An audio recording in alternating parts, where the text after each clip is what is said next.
다시 한번 마음을 다짐하겠습니다. 주여 말씀하옵소서. 말씀대로 직행하는 우리 모두가 되기를 축복합니다. 오늘 말씀의 제목은 새 언약을 맺으리라. 새 언약을 맺으리라. 언약은 쌍방이 맺은 약속입니다. 우리가 성경에서는 언약, 우리가 일반적으로 말을 쓸 때는 약속, 계약 이렇게 말을 많이 쓰는데 그냥 같은 의미입니다. 언약이나 약속이나 계약이나 하나님과 자기 백성들 간에 맺은 약속을 우리는 언약이라 그렇게 얘기합니다. 언약의 핵심은 순종입니다. 우리가 상식적으로 약속의 생명이 뭡니까? 약속하면은 지켜야 되는 것이죠. 약속을 안 지키면은 약속은 아무런 의미가 없습니다. 그것이 아무리 큰 약속이든 아무리 작은 약속이든 약속을 지키지 않으면은 그것은 아무런 의미가 없습니다. 그러니까 언약의 핵심은 약속을 지키는 것, 순종하는 것. 불순종은 언약 관계의 위기를 초래합니다. 이스라엘의 불순종으로 언약 관계의 위기가 발생했습니다. 하나님은 이 위기를 어떻게 극복하시겠습니까? 오늘 함께 읽은 본문은 하나님만이 하실 수 있는 그 방법으로 이 언약의 위기를 극복해가는 그 내용을 말씀하고 있습니다. 오늘 함께 읽은 예레미야 31장 31절에서 34절을 두 부분으로 나누어서 함께 살펴보고자 합니다. 첫 번째는 새 언약의 필요성 31절에서 32절, 두 번째는 새 언약의 특성 33절에서 34절 말씀입니다. 먼저 31절 32절은 새 언약의 필요성에 대해서 말씀하고 있습니다. 첫 번째로 이스라엘의 회복을 위한 하나님의 계획을 선포하십니다. 31절에 보면은 보라 날이 이르리니 내가 이스라엘 집과 유다 집에 새 언약을 맺으리라. 하나님께서 하나님의 계획을 선포하는 거죠. 하나님의 말씀이라, 여호와의 말씀이니라. 보라 날이 이르리니 내가 새 언약을 세우겠다 이렇게 말씀하고 있습니다. 이 예레미야 31장 31절에서 34절 말씀, 오늘 우리가 읽은 이 본문은 예레미야서에서 전하고자 하는 메시지의 핵심입니다. 핵심이고 또 더 나아가서 구약과 신약을 관통하는 하나님의 계획을 한마디로 정리한 것이 이 말씀이에요. 그러니까 이 예레미야의 핵심이고 신구약 전체의 하나님의 구원 계획을 선포하는 것, 그것이 바로 31절 말씀, 보라 날이 이르리니 내가 이스라엘 집과 유다 집에 새 언약을 맺으리라. 이것이 하나님의 구원 계획입니다. 이 말은 뭐냐면 다른 말로 말하면은 이스라엘에 대한 하나님의 자세가 심판도 아니고 징벌도 아니고 형벌도 아니고 구원이고 회복이다. 이것을 분명히 말씀하고 있습니다. 우리 죄인들을 향한 하나님의 마음도 마찬가지라는 거예요. 하나님께서 벌 주기 위해서 진노하고 형벌 주기, 그것이 아니라 그들을 구원하고 회복하는 것이 하나님의 자세다, 그렇게 말씀합니다. 하나님의 뜻은 심판이 아니라 구원이라고 예레미야서에서 분명히 말씀합니다. 예레미야 29장 11절에서 13절까지 같이 보겠습니다. 여호와의 말씀이니라. 너희를 향한 나의 생각을 내가 아나니 평안이요 재앙이 아니니라. 너희에게 미래와 희망을 주는 것이니라.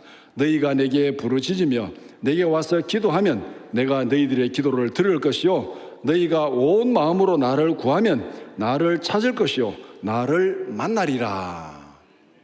하나님께서 우리에게 이렇게 말씀한 거예요. 우리를 향하신 하나님의 뜻은, 하나님의 생각은 평안이요 재앙이 아니라 미래의 희망을 줄 것이고 내게 나와서 구하라. 그러면 내가 응답하고 너희들을 만나고 너희들이 찾으면 만나주리라. 그렇게 약속하고 있습니다. 하나님께서 우리를 죄에서 구원하시고 우리를 회복시켜 주시겠다는 그 약속, 만나 주시겠다는 약속, 기도하면 응답하시겠다는 약속, 왜 이런 은혜를 우리에게 베푸십니까? 우리가 잘나서, 이스라엘이 잘해서, 이스라엘이 죄가 없어서, 거룩해서? 아닙니다. 오직 하나님의 사랑이 우리를 죄 가운데서 구원하신 줄 믿습니다. 이거는 구약에도 마찬가지고 지금 예레미야서도 마찬가지고 신약에 와서는 더더욱이 이것을 분명히 말씀하고 있습니다. 요한복음 3장 16절 말씀 같이 보겠습니다. 하나님이 세상을 이처럼 사랑하사 독생자를 주셨으니 이는 그를 믿는 자마다 멸망하지 않고 영생을 얻게 하려 하심이라. 하나님이 세상을 이처럼 사랑하사 독생자를 주신 거예요. 우리가 무슨 독생자를 보내달라고, 우리 죄를 용서해달라고, 우리 죄값으로 예수님 보내달라고 요구하지 않았습니다. 하나님이 우리를 사랑하사, 우리가 요구하지 않았지만은 하나님께서 우리에게 그런 은혜를 주셨습니다. 로마서 5장 8절 말씀 같이 보겠습니다. 우리가 아직 죄인 되었을 때에 그리스도께서 우리를 위하여 죽으심으로 하나님께서 우리에 대한 자기의 사랑을 확증하셨느니라. 우리가 아직 죄 가운데 천지도 모르고 멸망의 길로 갈 때, 그때 하나님께서 독생자를 보내서 우리 죄를 위해서 대신 죽게 하심으로 우리에 대한 자기의 사랑을 확증했다고 그렇게 말씀합니다. 우리의 구원은 우리의 노력이 아니라, 우리의 의가 아니라 전적으로 하나님의 사랑으로 이루어졌습니다. 아멘입니까? 하나님이 사랑하심으로 우리가 구원받았습니다.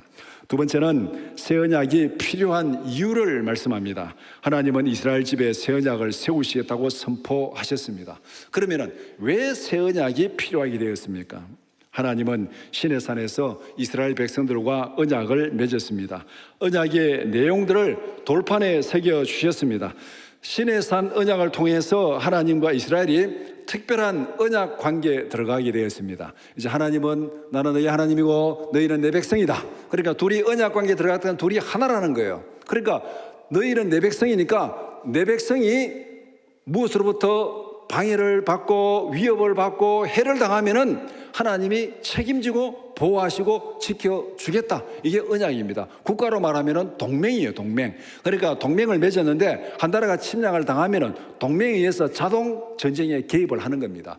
우리가 하나님과 언약을 맺고 하나님의 언약 백성이 되었다면은 우리가 사탄으로부터, 악한 영들로부터 뭐 어떤 걸로부터 공격을 받으면은 하나님이 자동으로 개입하는 줄 믿습니다.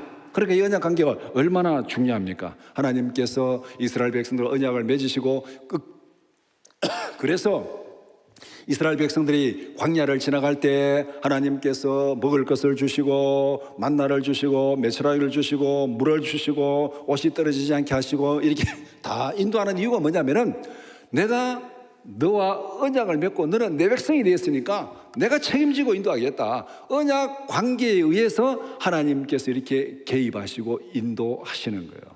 우리를 구원한 것도 예수 안에서 우리가 새 언약 안에 있기 때문에 언약 관계에 의해서 우리 죄를 용서하시고 우리를 구원하시는 것, 이것이 바로 언약 관계입니다. 그러니까 성경이 언약하는 게 그냥 뭐 대충 언약이 아니고 이거는 우리의 생명과 직결되는 거예요.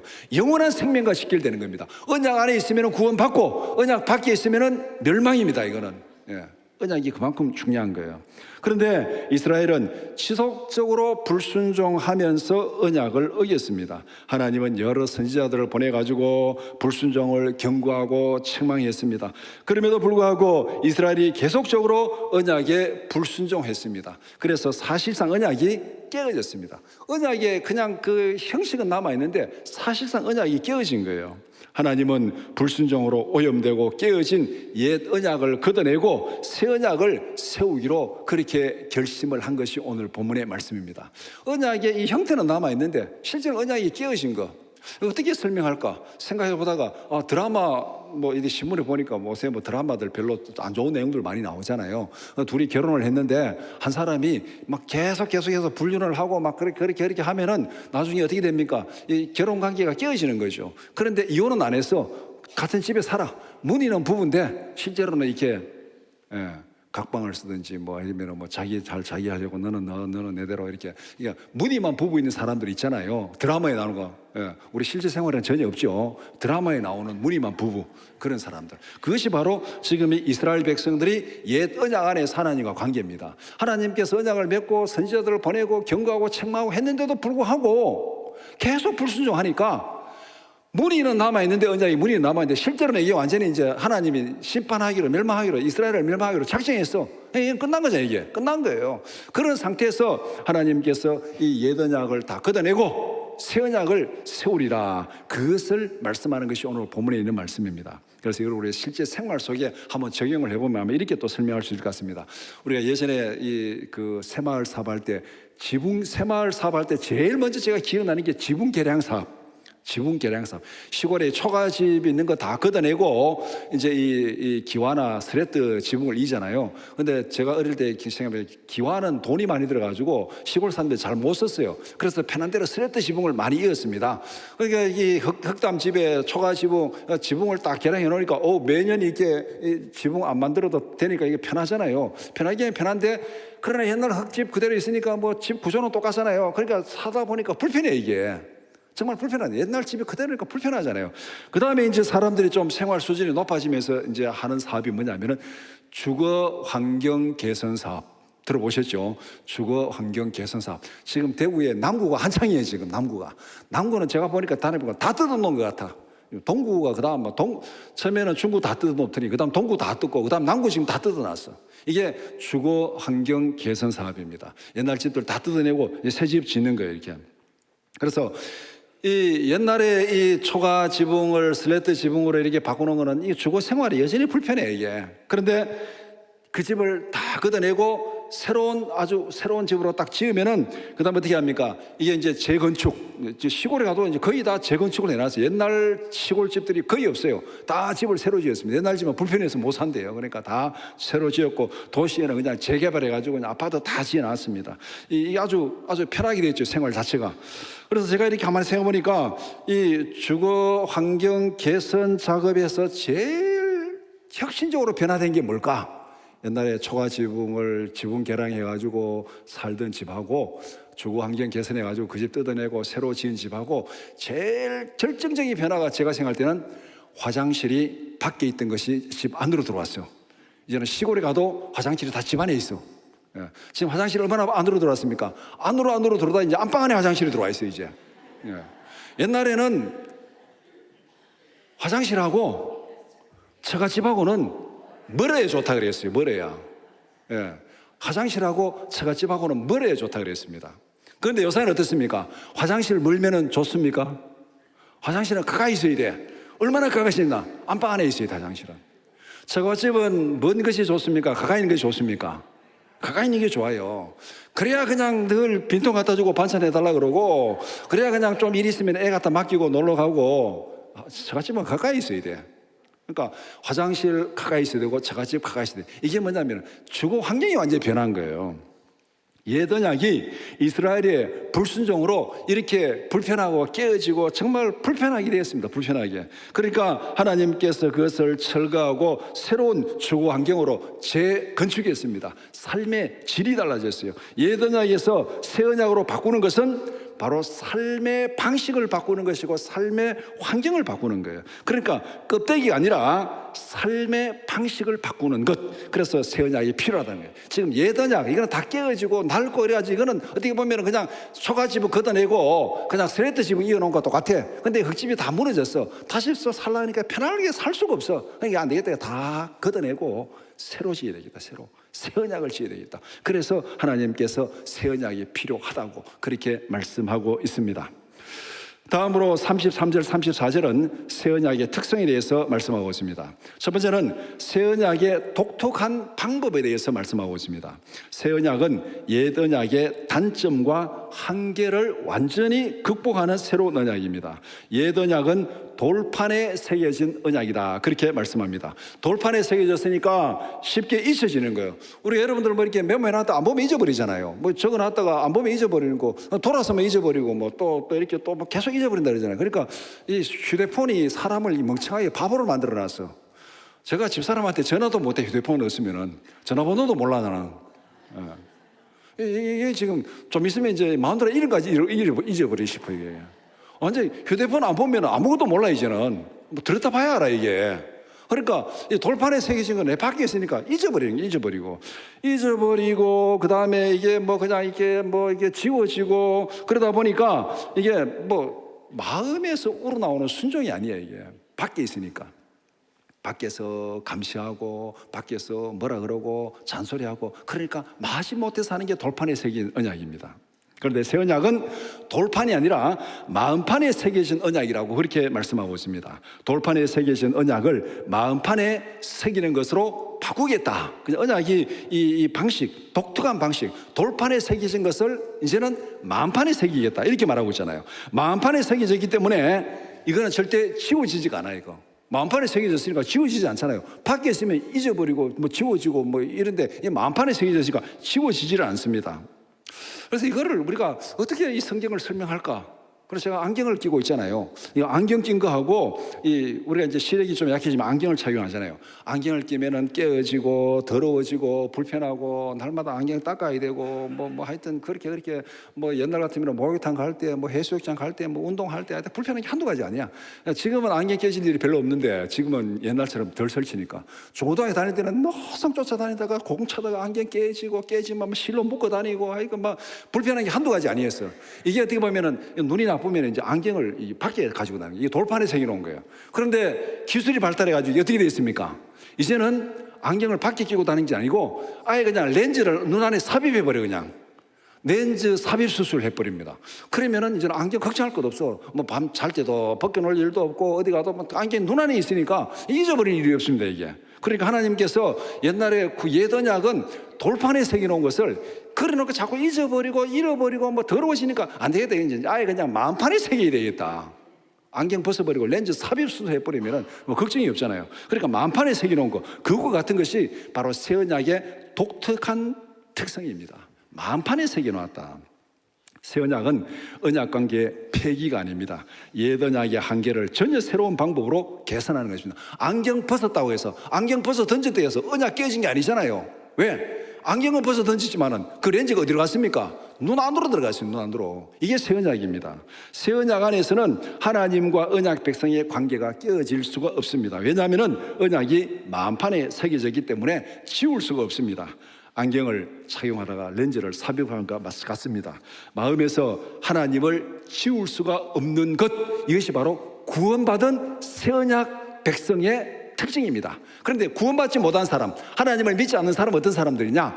마음에 하나님 두기를 싫어하는 사람, 마음에 하나님이 없는 사람, 이 사람들은 멸망받는 사람들이에요. 마음에 하나님의 언약이 새겨져 있고 마음에 하나님이 있으면은 구원받는 거고 마음에 하나님이 없으면은 멸망받는 거예요. 성경에 분명히 그렇게 말씀하고 있습니다. 로마서 1장 28절 말씀 같이 보겠습니다. 또한 그들이 마음에 하나님 두기를 싫어하며 하나님께서 그들을 그 상실한 마음대로 내버려 두사 합당하지 못한 일을 하게 하셨으니, 그들의 마음에 하나님 두기를 싫어하며 하나님은 그럼 그대로 살아가라, 하나님 없이 살아가라 이러면서 그들을 그 상실한 마음대로 버려두사의 상실한 마음이라는 것은 불량품 마음이라는 거. 불량품 마음, 자격을 잃어버린 마음, 불량품 마음. 그럼 우리의 마음이 하나님 앞에 정품이 되려면 어떻게 되냐면은 우리는 하나님의 형상대로 만들어졌습니다. 그렇기 때문에 우리 마음에 하나님이 계셔야 돼. 우리의 마음에 하나님의 새 언약이 새겨져야 이게 정품이에요. 이게 정품. 그런데 거기에서 하나님이 없어졌어, 하나님이 지워졌어, 우리 마음에 하나님이 없어. 그럼 이거는 불량품이에요. 불량품입니다. 그래서 불량품대로 그대로 버려두신 거예요. 그러면은 불량품은 나중에 폐기 처분하는 거예요. 불량품 다 모아다가 폐기 처분하는 거예요. 이것이 멸망입니다. 새 언약은 지워지지 않는 새로운 방식으로 하나님께서 우리를 구원하시고 인치시고 하나님의 자녀 삼아 주신 언약입니다. 두 번째, 새 언약의 실천적 특성에 대해서 말하고 있습니다. 앞에서는 새 언약이 어떻게 이게 이 구체적으로 방식이 새로운 방법이냐 그것을 말씀하고 있고, 두 번째는 새 언약의 실천적 특징. 새 언약의 핵심은 언약의 내용을 개선하는 것이 아닙니다. 언약에 대한 불순종을 버리고 순종을 회복하는 것, 이것이 새 언약의 실천적 특성입니다.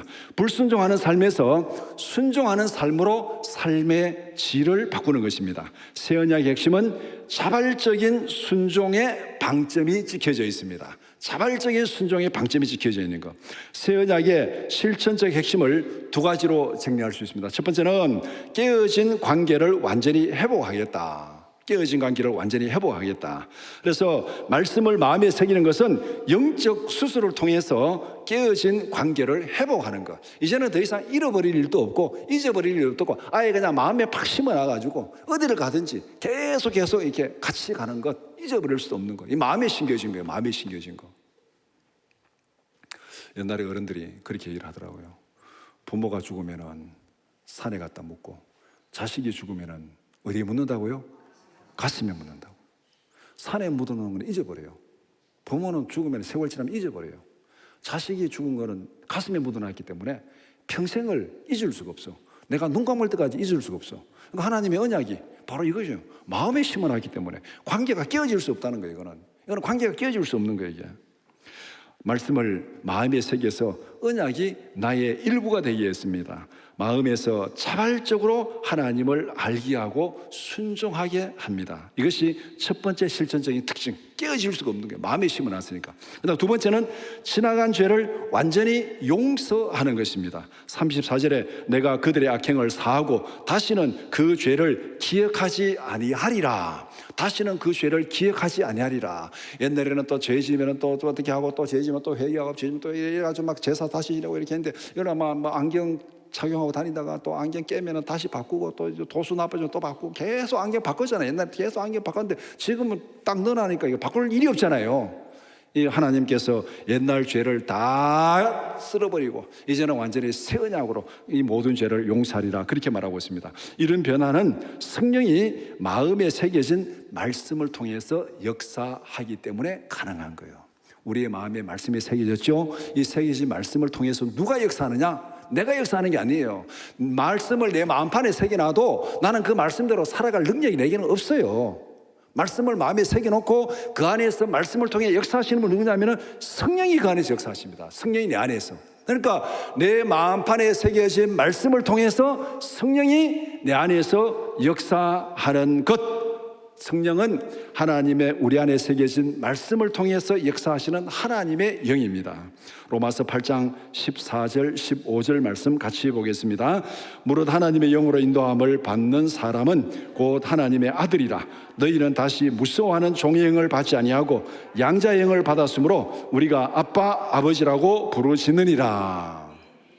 성령이 우리 안에 왔으니까 우리는 하나님의 영으로 거듭난 거예요. 하나님의 영으로 거듭났으니까 하나님의 자녀가 되는 것이고 하나님이 우리 아버지가 되는 거예요. 하나님을 아빠 아버지라고 하는 것은 하나님의 영으로 내가 거듭났으니까. 우리 애들이 지나가다가 그냥 뭐 아무나 보고 뭐 아빠 엄마 그럽니까? 그러지 않잖아요. 자기를 낳아준 사람 보고 아빠 엄마라 그러는 것이요. 그러니까 뭐 아무리 뭐 잘나고 유능해도 아빠 엄마가 될 수 없어요. 낳아준 사람이 아빠 엄마가 될 수 있는 거예요. 그러니까 성령으로 거듭났기 때문에 우리가 하나님을 아빠 아버지라 부를 수 있습니다. 성령이 우리 안에서 하나님을 알게 하고 순종하게 하는 거예요. 성령이 우리 안에서, 하나님의 영이 우리 안에 있으니까 하나님의 영이 말씀을 통해서 하나님을 알게 하고 하나님께 순종하게 하는 거. 그러니까 성령이 없으면은 우리가 말씀을 아무리 읽어도 이걸 깨달을 수가 없어요. 이게 순종할 수가 없어요. 우리 힘으로 되는 게 아니에요. 우리 안에 있는 성령이 말씀을 통해 역사할 때 가능한 것입니다. 그래서 이 언약의 실천적인 특성이 바로 여기에 있습니다. 우리 안에 새겨진 말씀을 통해서 성령이 역사하신다. 그래서 우리가 자발적으로 하나님을 알게 되고 자발적으로 순종하게 된다. 그것이 34절에서 기록하고 있는 말씀입니다. 이렇게 만들어주겠다, 그렇게 말씀합니다. 그 다음에 세 번째는 하나님이 계획하신 새 언약은 언제 어떻게 구체적으로 실행되느냐 문제. 어떻게 실행되느냐. 언약을 아무리 세워도, 약속을 아무리 큰 거 해도 약속을 지켜주지 않으면, 약속이 지키지 않으면 아무리 필요가 없잖아요. 하나님이 아무리 우리에게 뭐 새 언약을 맺어가지고 다시는 변하지 않는 영원한 생명을 주겠다고 약속을 해도 하나님이 그 약속을 지키지 않으면 아무런 쓸데가 없습니다. 그러면 하나님이 오늘 이 본문에서 하신 약속을 언제 어떻게 구체적으로 실행했는가. 새 언약이라는 단어는 구약에서 딱 한 번만 나옵니다. 딱 한 번만 나와요. 어디에 나오냐? 외우기 좋으라고 예레미야 31장 31절에만 나옵니다.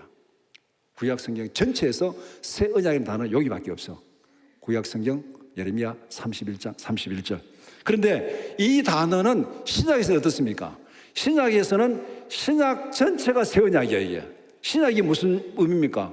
신약, 새로운 언약, 약속. 신약 전체가 새로운 거예요. 그러니까 새 언약은 구약에서는 딱 한 번 나오는데 신약에 와서는 신약 전체를 부르는 명칭이 새 언약이에요. 그러니까 신약은 전부가 새 언약에 관한 이야기입니다. 새 언약에 관한 이야기. 신약이 새 언약이니까. 새 언약은 예수님께서 십자가에서 죽으심으로 세워졌습니다. 예레미야 31장 31절에 보라 날이 이르리니 내가 이스라엘 집과 새 언약을 세우리라. 언제 그 날을 그 새 언약을 세웠습니까? 예수님이 오셔서 십자가에 죽으심으로 그 언약을 세우셨습니다. 예수님께서 유월절 어린 양으로 오셔서 새 언약의 제물이 되시고 어린 양으로서 새 언약을 세웠습니다. 누가복음 22장 20절 말씀 같이 보겠습니다. 저녁 먹은 후에 잔도 그와 같이 하여 이르시되 이 잔은 내 피로 세우는 새 언약이니 곧 너희를 위하여 붓는 것이라. 그 앞에 보면은 떡을 나누시면서 이것은 내 몸이고 그 다음에 잔을 나누시면서 이것은 내 피고 이 모든 거 내 몸과 내 피 이것을 새 언약을 세우는 내 몸이요 내 피라고 말씀하시면서 유월절 만찬을 나누십니다. 마지막 유월절 만찬을. 그리고 예수님께서 십자가에 달려 죽으심으로 새 언약을 세우신 거예요. 새 언약은 성령의 인치심으로 우리에게 실제적으로 적용됩니다. 예수님이 십자가에 달려 죽으셨어요. 새 언약을 세우셨어요. 예수 믿으면 구원받습니다. 그런데 다 지금 구원받고 있습니까? 안 받아요. 못 받아요. 왜 이런 일이 벌어집니까? 예수님이 이루어 놓으신 새 언약을 우리의 마음판에 새기고, 마음이 생긴다 그러죠. 새 언약을 우리의 마음판에 새기고, 예수님은 골고다에서 십자가에 달려 죽었어요. 그리고 우리 밖에서 벌어진 일입니다. 우리 안에서 벌어진 거 아니에요. 우리 밖에서 벌어진 예수님이 세우신 그 새 언약을 우리의 마음판에 새기고 우리의 마음에서 적용하고 실천하게 하시는 분이 누구냐면은 성령이에요. 성령.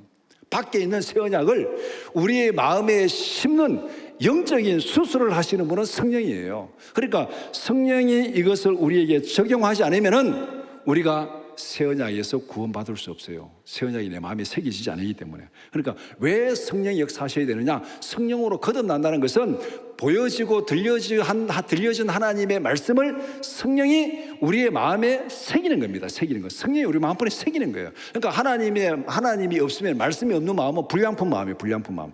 폐기 처분 대상이에요. 그런데 성령이 오셔서 말씀을 우리 마음판에 새기고 거듭나게 하면 이게 이제 정품 마음이 되는 거예요. 정품 마음 되는 거.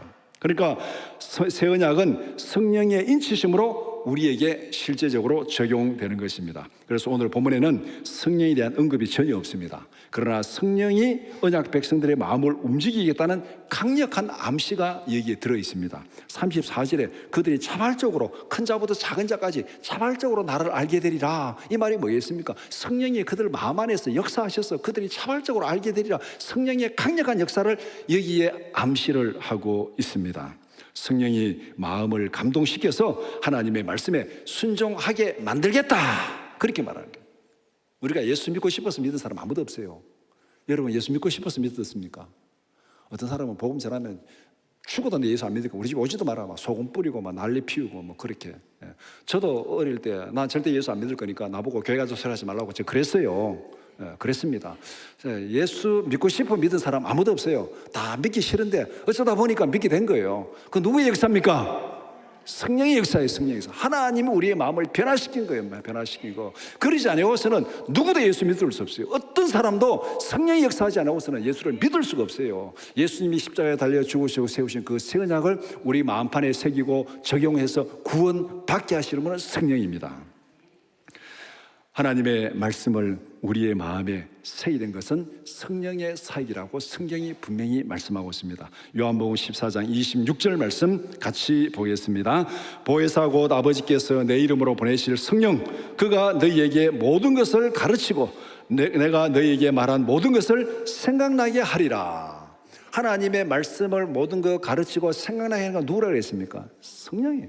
성령이 오셔서 우리 마음 안에서 말씀을 새기고 깨닫게 하고 기억나게 하고 가르치고, 그래서 예수 믿고 구원받게 하는 줄 믿습니다.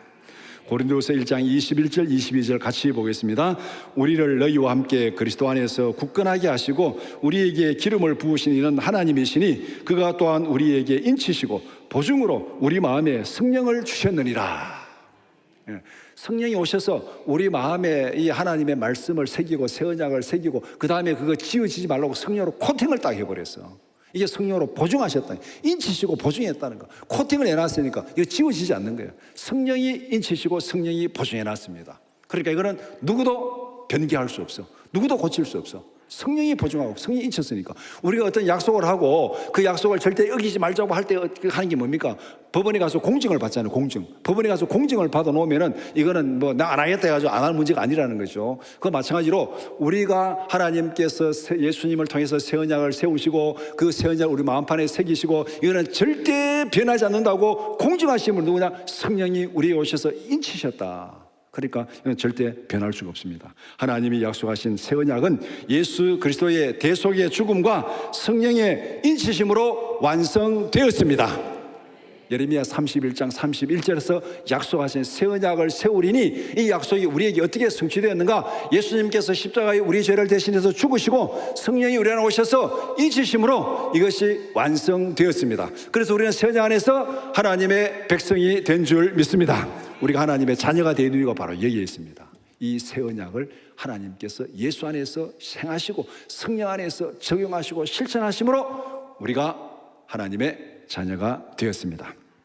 예수를 구주로 믿고 성령으로 거듭난 사람, 우리 모두는 바로 새 언약 백성들입니다. 불순종과 타락에 대한 하나님의 처방은 심판과 멸망이 아닙니다. 이스라엘은 하나님께 불순종하고 타락했습니다. 그러나 하나님은 새 언약을 통해서 그들을 고치시고 하나님의 백성으로 다시 회복시켜 주셨습니다.